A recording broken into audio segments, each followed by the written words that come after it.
We're in Fond du Lac, Wisconsin for an extraordinary behind-the-scenes tour of the primary Mercury production facility. We're going to see propellers being made. We're going to see engines being cast. There's a huge 4,500-ton press. Let's go take a peek.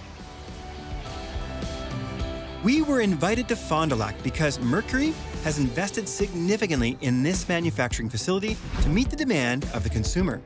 Building the latest lightweight V6 and V8 outboard engines is no easy task, and it all starts with casting. Mercury is home to some of the most powerful die-cast presses in the world.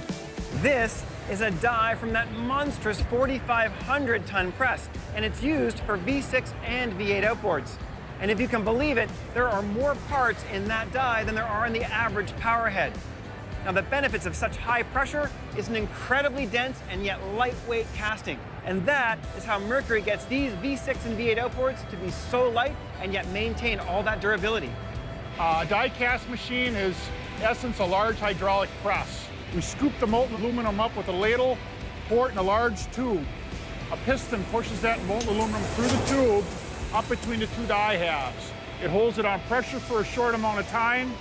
There's water lines that are plumbed inside the die. The water lines are activated, so it accelerates the cooling process. So molten aluminum goes from liquid state to a solid state in a matter of seconds. A robot goes in, grabs the casting, and basically it's ready for an exit conveyor. Various component castings are formed using this same process. Once cool, unwanted elements from the molding process are cut away, collected, and recycled. Having the foundry on site allows the scraps to get reduced back to molten aluminum.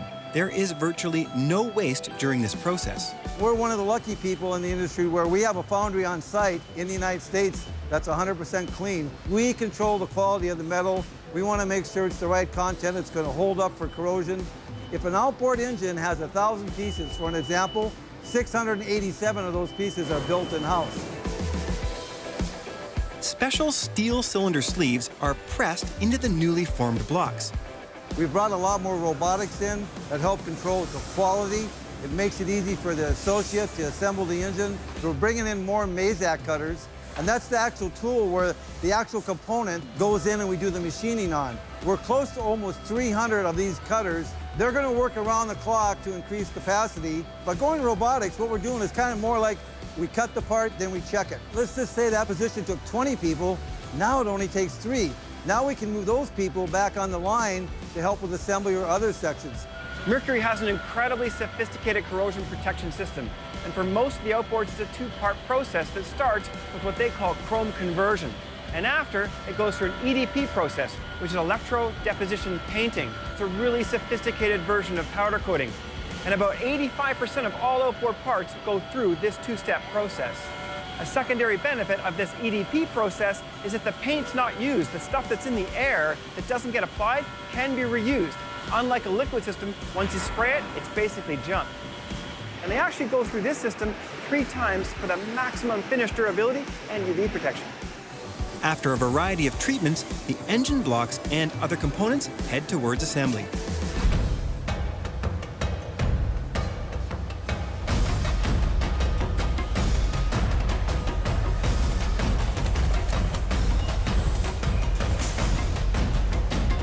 Since 2008, we've invested over $1.1 billion in our manufacturing footprint. And that's really been driven by amazing investment in our products. And clearly, to make those kind of products, we need to invest in how we manufacture them. We have many, many more women working today in the plant than we used to, and part of that's been enabled by the systems we've put in. Heavy engines are hard to move from station to station, so we have a lot of aided lifting and maneuvering of those engines, which enable a much broader workforce to be able to safely work in our plant. The employee engagement we have across Mercury is amazing. We couldn't do what we do without every single employee in this building. It's really our intention to define the industry, and that's part of the benefit we get now being 100% marine focused. After the assembly process, every engine is run through what's called a hot test to ensure everything is functioning as it should. Our design of our hot test is unique to our product. So we're looking at making sure that we understand the braking of the engine, what's the RPMs we need to run that engine to verify the oil pressure, temperatures, making sure the electrical system works correctly inside that engine before we pass it on to the customer. So the engine, when it comes in the hot test tank, is going to lower down into a tank of water, just like it's sitting in the lake to run the engine. We're hooking everything onto it from a throttle control, fuel itself to run through the engine. Looking for water pickup, water pressure, oil temperature. There's a hood that comes down. It's a very visual management system, so the operator's got a recipe that they do not touch. It automatically runs based on that model that's coming in there, runs through the test. After it finishes the test, the hood itself will turn a green color, let them know that it's passed the test, it's a good engine going out to the customer. It'll turn red if there's a defect in that engine, make sure it cannot go out to the customer, and it stops that engine from going through the final operations. It'll send it into a repair bay. Countless hours of research and design go into each and every engine. Later in the show, we see just how far Mercury has gone to make their engines as quiet as possible. We will also see what steps are involved in manufacturing propellers. Back in Fond du Lac, Wisconsin at Mercury Manufacturing, hours of R&D go into making a marine engine. But one element you might not think gets much attention is noise, vibration, and harshness, also known as NVH. During the recent plant expansion, Mercury developed a building entirely dedicated to measuring NVH in their engines. And this is the hemi-anechoic chamber, really the heart of the NVH facility. Here, you can mount an outboard or a stern drive engine up to 500 horsepower. And if you've heard just how quiet those new V6 and V8 engines are, the start of it all is right here. We're constantly trying to go after the best data we can. And the only way to do that is eliminate all those external influences. We partnered with a great engineering firm, and they helped us through this process. It's actually two buildings within a building when you look at the two chambers. The chambers themselves are constructed to eliminate a lot of ground-borne vibration. The tank in the ground holds about 66,000 gallons of water. The concrete floor in the building built on top of the floor is actually floating on 42 springs. When we were in the midst of developing one of our outboards, our product engineers, because the quietness of the room, actually heard a whistle. Probably not something you generally hear at the dock. It took us a while to figure out what it was, but it turned out that it was actually the wind from the flywheel creating a vortice across the crank position sensor. And we actually redesigned the shape of the crank position sensor so that it eliminates that whistle.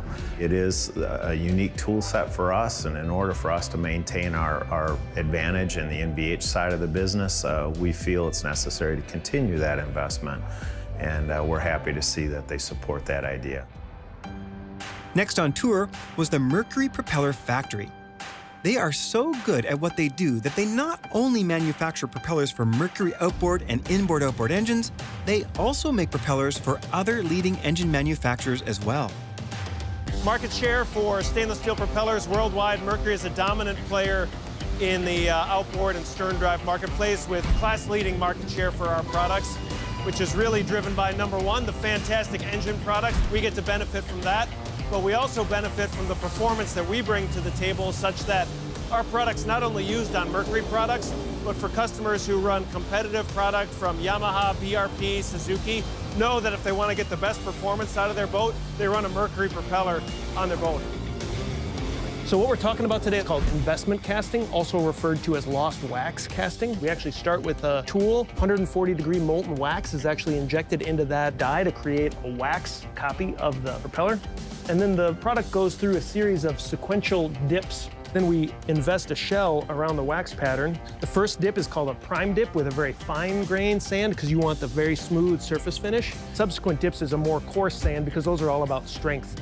Has to go through a 24-hour dry period. Then the propeller is de-waxed, so the prop's upside down, wax drains out, and then you have a shell ready to receive 3,000-degree stainless steel. And what you get then is a casting that looks something like this in the raw state. And then it goes through a two-stage blasting process, one to blast out the interior of the propeller, and the other to blast the oxides off of the surface of the prop. You get a surface finish that looks like this. Next step then is a machining operation on what's called the labyrinth seal. That area is machined because you want a precise interface with the engine so that it keeps exhaust gas traveling through the hub just like you want it. Then from there, the propeller gets a full grind. And then the last step is what we call media finish or drag finish. And then from there, prop gets washed, gets inspected for any last defects. Finally, it'll get mated with a hub kit, put in the box. There you have it. Bravo 1 has been fully polished. While our tour of the facilities was coming to an end, several things were made perfectly clear. Mercury has listened to their engines, literally, and they have expanded their facilities to meet market demand. Making their own components puts them in the driver's seat of their production both now and into the future.